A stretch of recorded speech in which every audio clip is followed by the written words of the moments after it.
I'm actually the happiest Mormon of them all. I love coming to church. It's unbelievable. Like when you realize this is the restored gospel of Jesus Christ, and this is the way He wanted it, I'm going to blow you away. Completely different story. I actually tried to prosecute the case against Joseph Smith to prove him a false prophet and this to be a false religion. And we've been coming to this war for about 2 years, and I probably about a year and a half of that, or about 2,000 hours at least, was trying to break down why this was not the true gospel of Jesus Christ. And there's no way that Joseph Smith could be a prophet of God. So, to give you a little background, my wife, my girlfriend now, but my wife then, she wanted to get married. You know, girls are going to tell you, you know, hey, it's time to, let's get married or whatever. And I was like, no problem. But then she said she wanted a kid. And I said, that's a big problem, because like, I had a previous marriage and I had kids, and they were raised Catholic. And, I would grow to really hate Catholicism, where I think the Pope is a communist. And I said, I didn't want to have a repeat of this at all. So I said, let's pick one religion, because hell on earth is when you are unevenly yoked, and I totally understand that now. And I said, I'll just go to your church, and I'll prove to you your religion is false. And during the whole time, the 2 years leading up to coming in here, I called Mormonism a cult. I've never associated that with Christianity whatsoever.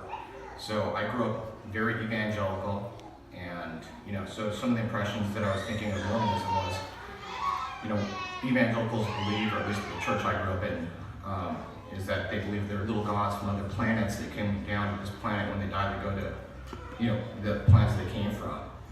And, the Mormon Holy Trinity was Jesus Christ, Joseph Smith, and Lucifer. So I'm literally coming in here thinking that there's almost going to be animal sacrifice. I'm not even joking about that.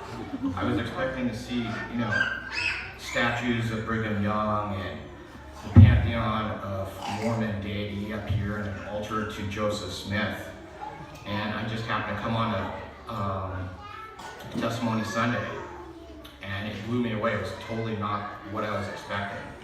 And one of the members in the row in front of us turned around and started talking to us, and that was surprising, because I was always under the impressions that Mormon were elitist, actually. So it kind of had a discussion, and he was talking about his mission, which was, he had evangelized, or he'd done his mission in the Deep South, so he dealt with a lot of evangelicals. So we'd walk out, and a couple of missionaries, Elder Hansen and Elder Oliphant, stopped Jen, and she said, and they said, can we come by? And Jen came up and asked me. I said, of course. I was like, if my enemies and Catholics can come by, why can't the Mormons? But I said, if they're coming for you, that's totally that's one deal. But if they're coming to evangelize your religion to me, totally different deal. I'm Sri Lankan, so you cannot say no to someone who wants to come to your house. It's just in the culture. So I said, yeah, of course. So I thought all afternoon until I came, which was, I need to get this thing done quick. I can't have this be a long, drawn-out battle, because I was dealing with like 4 major life issues. People get cancer, die, have issues at work. It's kind of a normal thing, so I never thought too much about it, but it was like, I was dealing with 4 of these things, and this was rough. And these guys come over, and I asked them, I said, Jen, if you're gonna have these guys come over here, they seem really young, and I'm gonna school these guys, and I don't want to be responsible for depressing them out of their mission or whatever.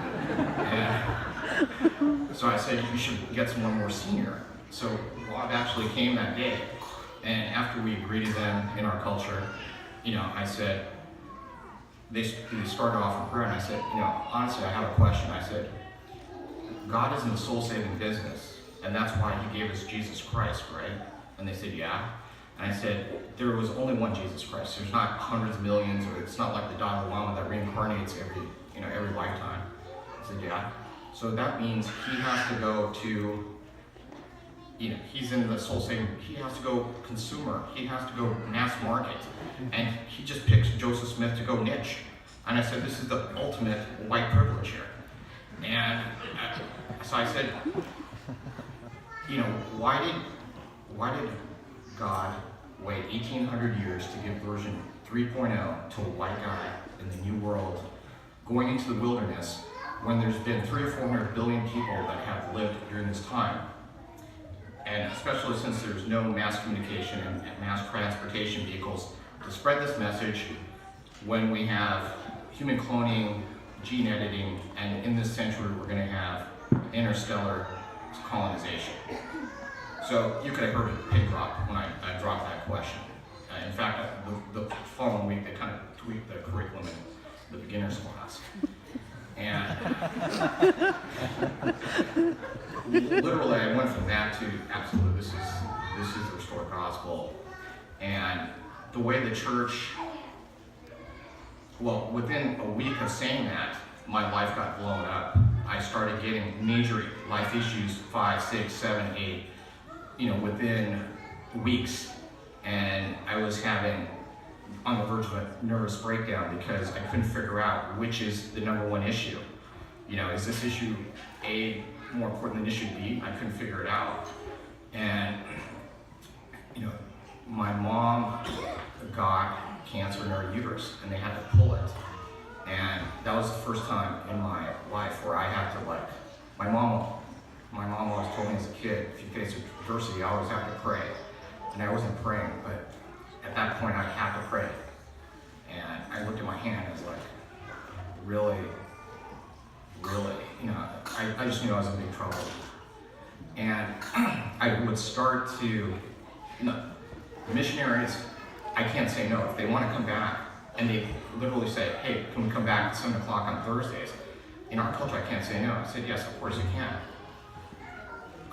I started to spend a lot of time trying to analyze, why would God pick Joseph Smith? What are the big differences between version 2.0 and version 3.0? And can this be a world religion?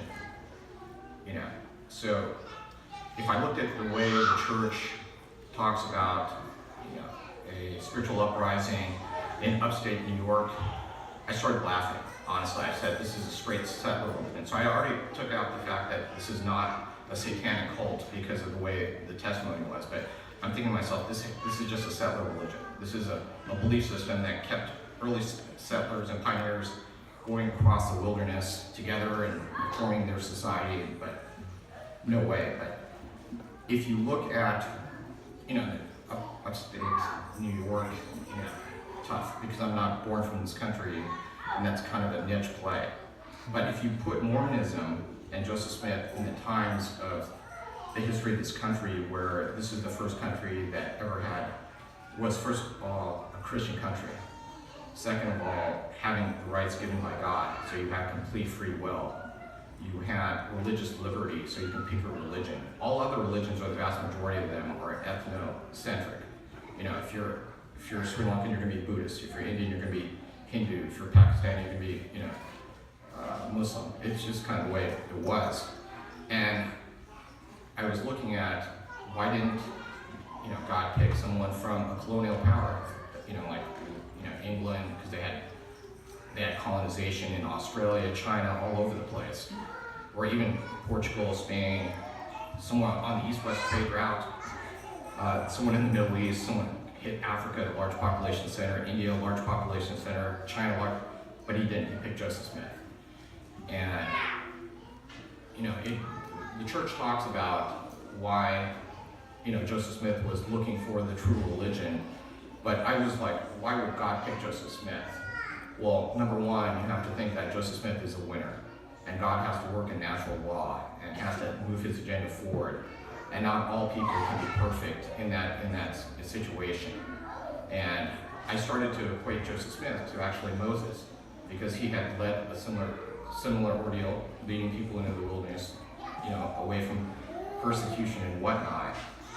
And I came to accept that, hey, this could be possible just because of the historical context, because the Spanish Inquisition, which is the persecution of Jews as well as Native American peoples on forced conversion, has to go against God's will of, free will, and I thought that through, and,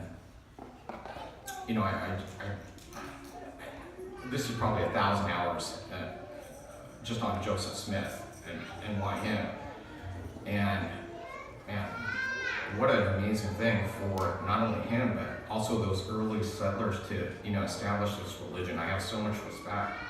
Once I started equating my situation to their situation, I was like, no big deal. These people handled even worse. And I could put my situation back in perspective. And then, I started looking at the differences between Old Testament and Book of Mormon. You have baptism of the dead. You can go back and backwards convert all those people, even if you can't figure out their family tree. That means God is going to give them an option. I felt like God was also evolving on the human condition.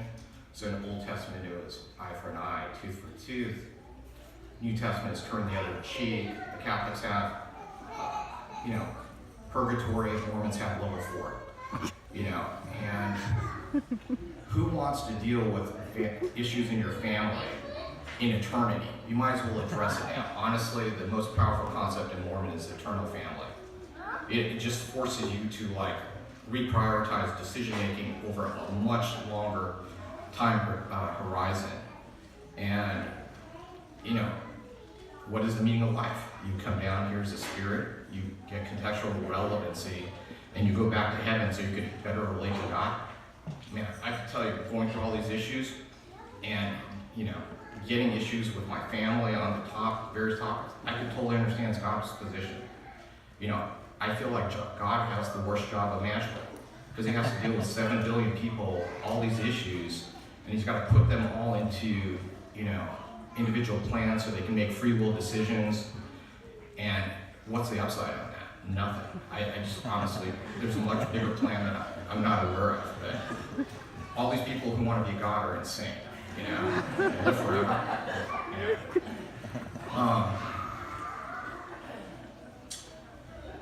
When I come in here, I literally feel like I'm blown away. Every time even the thought of the church just puts me into an unbelievable good mood. I can be having a tough day and I'll think about it, just like, okay, life moves on in a positive way. And, probably the missionaries asked me, why didn't I get, baptized last year? I said, well, dealing with so much negative stuff that, I wanted to start the year on a good foot. So last Tuesday I got baptized, Saturday I got married, today I'm doing my testimony. So when I had the odds, we had Elder Knobs, he had the odds of me flipping a coin 10 times heads. And it was at least 1,000,000 to 1. I think it was like 9,000,000 to 1 or something like that. And every issue that I was dealing with was going to be a decision. It was time-based. It was going to win or lose. And, I'm thinking to myself, I have at best 50-50, at worst, 5% chance. And right now, I was going to hold God hostage and say, I need to go 10 for 10 before I do my testimony. But I'm 8 for 10, and I got 2 more coming up, but I'll get those 2. And, I feel really fortunate, the impact that the church has had in my life. And at first, I was trying to hey, what would, you had this, what would Jesus do bracelets? I would do, what would a Mormon do in this situation? And just to A/B test the messaging to see if it works. So I would try that in the home. I would try that at work in various instances. I'm just like, man, these relationships are getting better. And